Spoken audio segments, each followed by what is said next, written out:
یہ لکھا ہے کوئی اللہ کے نبی تھے علیہ السلام، تو آپ کا گزرنا ایک پتھر پر سے ہوا، اور اس پتھر کی جسامت اتنی نہیں تھی جتنا اس پتھر سے پانی نکل رہا تھا۔ تو اللہ کے نبی علیہ السلام کے قلب مبارک میں خیال آیا کہ پتھر تو اتنا بڑا نہیں ہے لیکن پانی سے بہت زیادہ نکل رہا ہے، کیونکہ اللہ کے نبی تھے، اللہ نے اپنے نبی کو طاقت دے رکھی تھی۔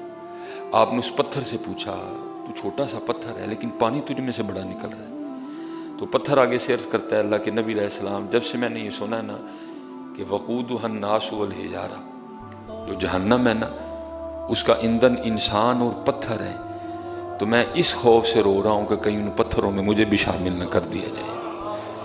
تو جو آپ مجھ میں سے پانی نکلتا دیکھ رہے ہیں یہ دراصل خوف الہی سے میرے آنسو ہیں۔ اللہ کے نبی علیہ السلام نے اللہ کے حضور اس پتھر کے لیے دعا کی، اللہ کے نبی تھے، مقبول دعا تھی۔ اللہ پاک نے فرمایا میرے نبی علیہ السلام آپ کی دعا کی برکت سے میں نے اس پتھر کو جہنم سے رہائی عطا کر دی ہے۔ آپ نے پتھر کو خوشخبری دی، آپ تشریف لیں گے۔ لیکن جب اللہ کے نبی علیہ السلام واپس آئے نا تو اس پتھر میں سے پھر اتنا ہی پانی نکل رہا تھا۔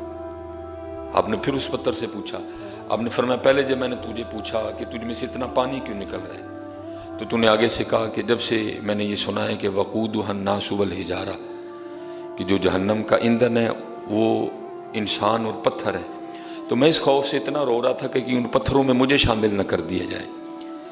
تو آپ نے میرے لیے دعا کی، میں نے تیرے لیے دعا کی، اللہ نے تجھے جہنم سے رہائی عطا کر دی، تو اب تو کیوں رو رہا ہے؟ تو جو پتھر ہے نا وہ آگے سے عرض کرتا ہے اللہ کے نبی پہلے تو میں اللہ کے خوف سے رو رہا تھا لیکن میں اب اللہ کی بارگاہ میں شکرانے کے طور پہ رو رہا ہوں۔ رو وہ چلے ہو جی رمضان چ نہیں رونا تو دسو رونا کدوں جو ضائع نہ کرو یار اپنے روزے۔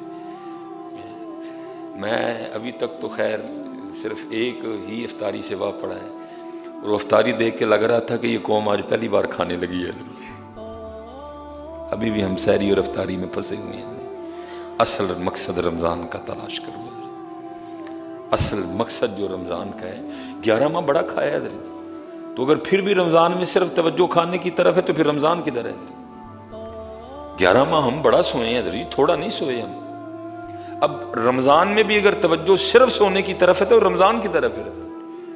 11 ماہ بھی سوئے، رمضان بھی سوئے، 11 ماہ بھی کھایا، رمضان بھی کھایا، تو پھر فرق کیا ہوا؟ فرق کریں۔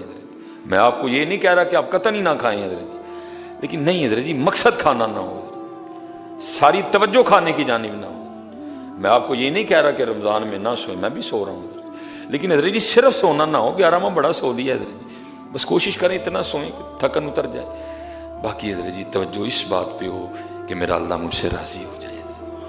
جو 11 ماہ میں نے جو مجھ سے ہوا ہے نا مجھے اس پہ معافی مل جائے حضرت، مجھے اس پہ معافی مل جائے۔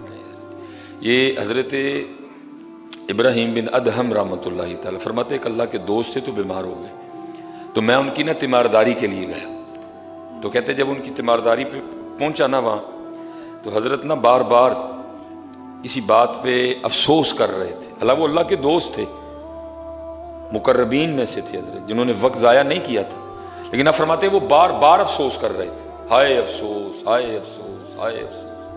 تو آپ فرماتے جب بار بار میں نے ان کو افسوس کرتے دیکھا تو میں نے کہا حضرت آپ کس بات پہ افسوس کر رہے ہیں؟ تو کہتے ہیں وہ آگے سے فرمانے لگے میں افسوس کر رہا ہوں ان راتوں پہ جو اللہ کی یاد کے بغیر گزر گئی ہیں، میں افسوس کر رہا ہوں ان دنوں پہ جن دنوں میں میرا روزہ نہیں تھا، میں افسوس کر رہا ہوں ان لمحات پہ جن لمحوں میں میں اللہ کا ذکر نہیں کر سکا۔